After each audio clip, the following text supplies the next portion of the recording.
हजारां सालां दी जिंदगी पिछों एक दिन ऐसा आवे,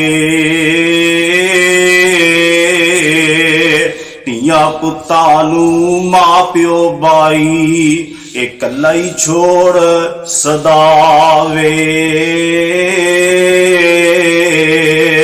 दुनिया विच जो साथ न छोड़न रहन न देन अकल्ले, मट्टी पाके आखन मौला अज तेनू सौंप के चले।